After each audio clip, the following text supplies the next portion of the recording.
Hello everyone, good morning to all of you. आज के इस वीडियो में हम जो है 15 जुलाई पे जितने भी इम्पोर्टेंट क्वेश्चन हुए हैं उनको डिस्कस करेंगे और उनके बारे में डिटेल से जानेंगे। और लास्ट में कुछ इंपॉर्टेंट क्वेश्चन पूछे हुए हैं, तो आप सभी लोग उसका आंसर कमेंट बॉक्स में जरूर दें और डिटेल के साथ दें। तो चलिए स्टार्ट करते हैं। पहला क्वेश्चन है, हाल ही में भारत का एकमात्र गोल्डन बाघ कहाँ देखा गया है? तो ऑप्शन करेक्ट है, असम में। तो देखिए, अभी हाल ही में भारत का एकमात्र गोल्डन जो बाघ है वो असम में देखा गया है। तो असम के काजीरंगा राष्ट्रीय उद्यान में एक सुनहरा बाघ देखा गया है। अब असम में देखा गया है तो असम का क्वेश्चन इंपॉर्टेंट है। तो असम की कैपिटल क्या है? दिसपुर है। सीएम जो है सर्बानंद सोनोवाल है। गवर्नर जगदीश मुखी है। अगर हम नेशनल पार्क की बात करें तो काजीरंगा राष्ट्रीय उद्यान, मानस राष्ट्रीय उद्यान, ये सभी जो है असम में ही स्थित है। और अगर हम राजकीय पशु की बात करें तो एक सींग वाला गैंडा यहाँ का राजकीय पशु है। तो देखिए, यहाँ से ये इंपॉर्टेंट है कि एक सींग वाले गैंडे कहाँ कहाँ पाए जाते हैं। एक तो पश्चिम बंगाल, एक असम में, दो जगह जो है एक सींग वाले गैंडे देखने को मिलते हैं।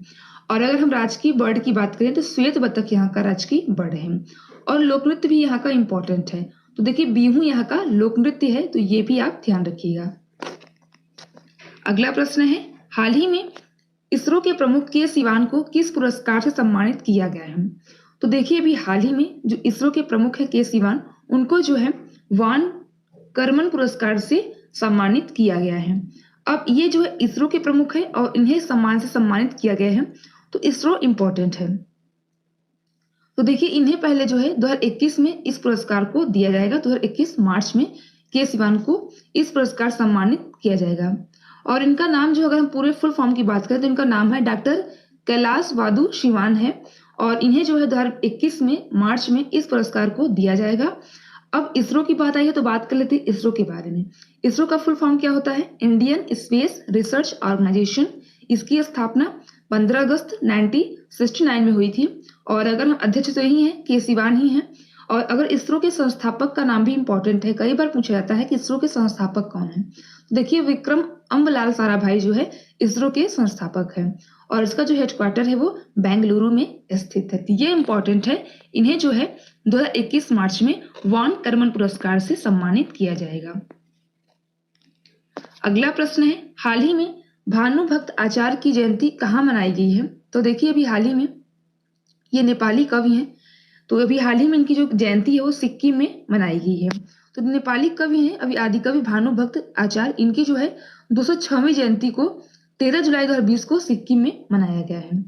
और आपको बता दें कि इन्होंने नेपाली साहित्य की नींव रखी है और संस्कृत से नेपाली रामायण का भी अनुवाद इन्हीं के द्वारा किया गया था। इनका नाम इंपॉर्टेंट है।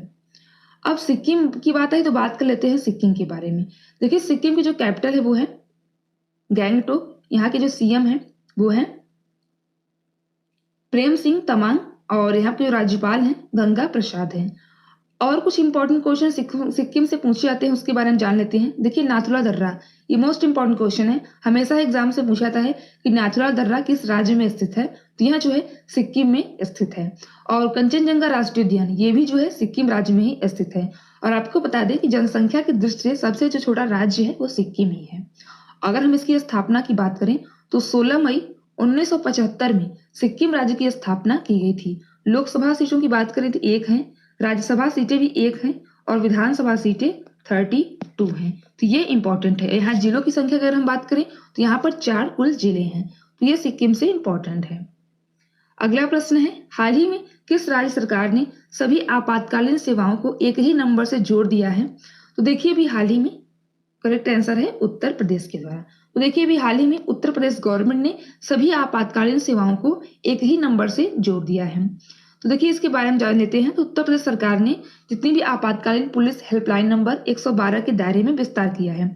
इसमें आग, एम्बुलेंस, रेलवे, पुलिस और आपदा राहत सेवाओं को जोड़ दिया गया है। तो आप 112 नंबर पर डायल करके सारी सेवाओं को जो जनता जो है उसका लाभ उठा सकती है। मतलब एक ही नंबर डायल करना पड़ेगा आपको। कोई भी अगर प्रॉब्लम होती है तो आप एक ही नंबर डायल करके किसी को, मतलब किसी भी उसमें जो है बुला सकते हैं। तो ये चीज इंपॉर्टेंट है। अब उत्तर प्रदेश के सीएम ने किया है तो बात कर लेते हैं उत्तर प्रदेश के बारे में। उत्तर प्रदेश की कैपिटल क्या है? लखनऊ है। और लखनऊ से इंपॉर्टेंट है ये कहाँ स्थित है? तो लखनऊ जो है गोमती नदी के तट पर स्थित है। अगर हम सीएम की बात करें तो योगी आदित्यनाथ हैं। गवर्नर जो है आनंदीबेन पटेल है। और आनंदीबेन पटेल को इस समय मध्य प्रदेश का अतिरिक्त कार्यभार भी सौंपा गया है, तो ये भी इम्पोर्टेंट है। और अगर हम राजकीय पशु की बात करें तो बारहसिंगा है। राजकीय वृक्ष की बात करें तो अशोक का वृक्ष है। पुष्प जो है पलाश है। और अगर बर्ड की बात करें तो सॉरस या क्रॉन्च है। और दुधवा राष्ट्रीय उद्यान जो कि उत्तर प्रदेश का मात्र एक राष्ट्रीय उद्यान है, ये भी जो है दुधवा राष्ट्रीय उद्यान उत्तर प्रदेश में स्थित है। अगर हम डैम की बात करें तो गोविंद वल्लभ पंत सागर डैम जो कि रिहंद नदी के तट पर स्थित है, यह जो है सोनभद्र में स्थित है। और अगर यहाँ के हम मुख्य न्यायाधीश की बात करें तो इलाहाबाद यहाँ का जो मुख्य न्यायालय है, वहां पर जो है गोविंद माथुर यहाँ के मुख्य न्यायाधीश हैं। लोकसभा सीटें 80 हैं, राज्यसभा सीटें 31 हैं और विधानसभा सीटें 404 हैं। पड़ोसी राज्य काफी इंपॉर्टेंट है क्योंकि उत्तर प्रदेश का एक पड़ोसी देश है वो कि नेपाल है।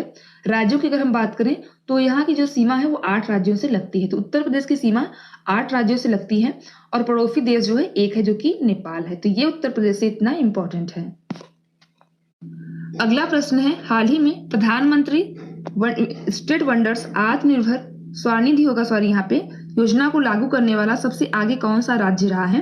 तो करेक्ट आंसर है मध्य प्रदेश।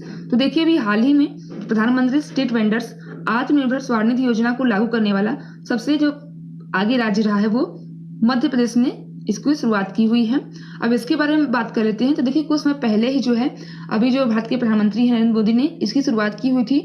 इसकी तरह क्या किया गया था, जो स्ट्रीट वेंडर्स हैं अर्थात जो गलियों में जो फल वगैरह बेचते हैं ना, फल विक्रेता, उन्हें जो है बिना ऋण लिए जो है ब्याज लिए उनको जो है मुफ्त में जो भी अगर वो पैसा लेना चाहते हैं तो वो ले सकते हैं। तो उन्हें जो है 10,000 की ब्याज मुफ्त में सहायता प्रदान की जाएगी, ये किया गया था इसमें। तो अभी हाल ही में जो है मध्य प्रदेश ने सबसे पहले इसको लागू किया हुआ है। तो सड़क विक्रेताओं को अपना व्यवसाय जारी रखने में मदद करने के लिए यह योजना शुरू की गई है। और शहरी सड़क विक्रेताओं के अलावा जो है राज्य में ग्रामीण क्षेत्रों के स्ट्रीट वेंडर्स को भी 10,000 की ब्याज मुफ्त में प्रदान किया जाएगा, तो ये इंपॉर्टेंट है। अब मध्य प्रदेश गवर्नमेंट द्वारा किया गया है, तो हम बात कर लेते हैं मध्य प्रदेश के बारे में। देखिए मध्य प्रदेश की जो कैपिटल है वो भोपाल है। सीएम जो है शिवराज सिंह चौहान है। गवर्नर लालजी टंडन है। और देखिए लालजी टंडन है लेकिन उनकी तबीयत खराब होने की वजह से अतिरिक्त प्रभार जो है आनंदीबेन पटेल जो कि सीएम है राज्यपाल हैं उत्तर प्रदेश की, उन्हें सौंपा गया है। ठीक है। और अगर हम मुख्य न्यायाधीश की बात करें मध्य प्रदेश की तो अजय कुमार मित्तल हैं। लोकसभा सीटें 29 हैं, राज्यसभा सीटें 11 हैं और विधानसभा सीटें 230 हैं, तो ये इंपॉर्टेंट है। अब इंपॉर्टेंट है यहाँ के राष्ट्रीय उद्यान जो कि हम कई बार डिस्कस कर चुके हैं। कान्हा राष्ट्रीय उद्यान, माधव राष्ट्रीय उद्यान, पन्ना राष्ट्रीय उद्यान, संजय राष्ट्रीय उद्यान, ये सभी जो है मध्य प्रदेश में ही स्थित है। अगर हम डैम की बात करें तो बाण सागर डैम जो कि सोन नदी के तट पर स्थित है, इंदिरा सागर डैम जो कि नर्मदा नदी के तट पर स्थित है। तो ये जो है मध्य प्रदेश से कुछ क्वेश्चन इंपॉर्टेंट होते हैं जो कि हमेशा ही एग्जाम्स में पूछे जाते हैं, तो इसका ऑप्शन मध्य प्रदेश बिल्कुल करेक्ट है। अगला प्रश्न है, हाल ही में खेल मंत्री ने सभी राज्य और केंद्र शासित प्रदेशों की खेल और युवा मामलों के मंत्रियों के साथ 2 दिवसीय वीडियो सम्मेलन करेंगे, तो खेल मंत्री कौन है? तो देखिए ये भी क्वेश्चन पूछा जा सकता है कि खेल मंत्री कौन है, नॉर्मल सा क्वेश्चन है। तो करेक्ट आंसर है किरेन रिजिजू जो है हमारे खेल मंत्री है, तो इनका नाम इंपॉर्टेंट है। अगला प्रश्न है, हाल ही में तुर्कमेनिस्तान में भारत के राजदूत कौन नियुक्त किए गए हैं? तो करेक्ट आंसर है अभी हाल ही में तुर्कमेनिस्तान में भारत के राजदूत हैं वो जो है डॉक्टर विधु पी नायर को नियुक्त किया गया है। अब इनका नाम इंपॉर्टेंट है और इन्हें जो है तुर्कमेनिस्तान में भारत के राजदूत के रूप में नियुक्त किया गया है। देखिए कभी राजदूत नियुक्त किए जाते हैं और कभी जो है उच्चायुक्त, इनके बारे में डिस्कस कर लेते हैं कि आखिर कब जो है किसी देश में राजदूत नियुक्त किए जाते हैं और कब जो है उच्चायुक्त। तो देखिए क्या होता है, जब कोई देश कभी ब्रिटेन के अधीन रहा हो तो वहां पर जो है उच्चायुक्त कहा जाता है उन्हें। ठीक है। तो जो भारत के यहाँ पे नियुक्त किए जाते हैं भारत से, उन्हें वहां पर उच्चायुक्त कहा जाता है। और जो देश कभी भी ब्रिटेन के अधीन नहीं रहे हैं वहां पे अगर नियुक्त किया जाता है भारत के लोगों को तो वो जो है वहां पे राजदूत कहे जाते हैं। तो ये चीज ध्यान रखिए, जैसे कि जो ब्रिटेन के अधीन न रहे हो, जैसे कि अमेरिका व जापान में भारत के प्रतिनिधि को राजदूत कहा जाता है और इन देशों में स्थित भारतीय विदेश मंत्रालय के कार्यालय को दूतावास कहा जाता है। तो ये चीज आप ध्यान रखिएगा। अगला प्रश्न है, हाल ही में किस देश ने पाकिस्तान के इंटरनेशनल एयरलाइंस को देश में चार्टर्ड उड़ानों के संचालन पर प्रतिबंध लगा दिया हुआ है? तो देखिए अभी हाल ही में अमेरिका ने जो है इस पर प्रतिबंध लगा दिया है। तो अभी हाल ही में अमेरिका ने पाकिस्तान इंटरनेशनल एयरलाइंस को देश में चार्टर्ड उड़ानों के संचालन पर प्रतिबंध लगा दिया है। अब अमेरिका ने लगाया क्यों है, तो देखिए क्या हुआ है। अमेरिका के अनुसार एक समीक्षा में देश के 860 सक्रिय पायलटों में से लगभग 260 के पास नकली लाइसेंस मिले या फिर वो जो है धोखाधड़ी मिली। इसी के कारण जो है अमेरिका ने इसको जो है अब प्रतिबंध लगा दिया हुआ है। तो ये ऑप्शन करेक्ट है अमेरिका। तो अमेरिका के बारे में अगर हम डिस्कस करें तो अमेरिका की जो कैपिटल है वो क्या है, वाशिंगटन डीसी है। और अगर हम राष्ट्रपति की बात करें तो डोनाल्ड ट्रंप है। करेंसी जो है अमेरिकी डॉलर है। तो ये इंपॉर्टेंट है। अगला प्रश्न है, हाल ही में किस देश ने भारत के न्यूज चैनलों पर प्रतिबंध लगा दिया हुआ है। तो देखिए अभी हाल ही में नेपाल ने जो है भारत के जो न्यूज चैनल है उन पर जो है प्रतिबंध लगा दिया है।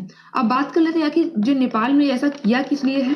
तो देखिए हुआ क्या है कि जो वहाँ के प्रधानमंत्री हैं नेपाल के केपी शर्मा ओली, उनके बारे में कुछ चीजें आपत्तिजनक चीज दिखाई गई थी मीडिया के द्वारा, भारतीय मीडिया के द्वारा। इसी वजह से जो है वे काफी गुस्सा हुए और उन्होंने जो है भारत के जो भी चैनल हैं न्यूज वाले उन पर जो है प्रतिबंध लगा दिया हुआ है नेपाल ने।